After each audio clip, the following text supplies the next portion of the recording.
नमस्कार मित्रांनो, आज आपण बनवणार आहोत मैद्याशिवाय खुसखुशीत गव्हाच्या पिठाचे समोसे। हे समोसे खायला अतिशय टेस्टी आणि थोडे हेल्दी आहेत। चला तर मग लगेच सुरुवात करूया। सकाळीच मी आलू उकळायला घेतलेले होते।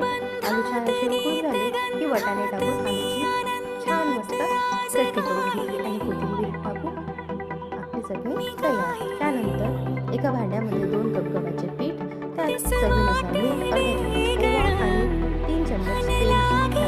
हे सगळं मिक्स करून थोडं पाणी घालून घट्ट गोळा मळून घ्यायचा आणि या पिठाला 15 ते 20 मिनिट झाकून ठेवायचे। त्यानंतर मी एक छोटा गोळा घेतला आणि त्याची पाटी बनवली।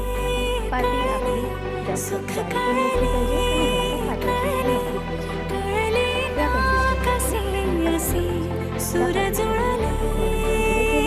आणि त्यात समोसा आकार द्यायचा। त्याच्या बॉर्डरला असं पाणी पॅक करायचं जेणेकरून आणि हातामध्ये असा कोनचा शेपचा पकडून सील करायची, पॅक करायचं। बघा तर आपला समोसा तयार आहे। आता मी दुसरा समोसा पण दाखवते।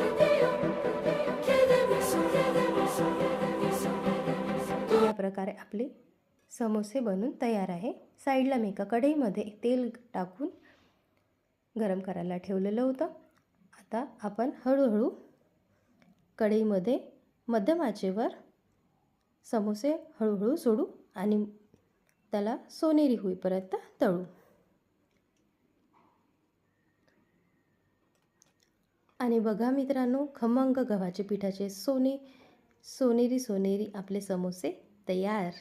गरम गरम समोसे आपण ही हिरव्या चटणीसोबत किंवा चिंचेच्या चटणीसोबत किंवा सॉससोबत सर्व करू शकतो।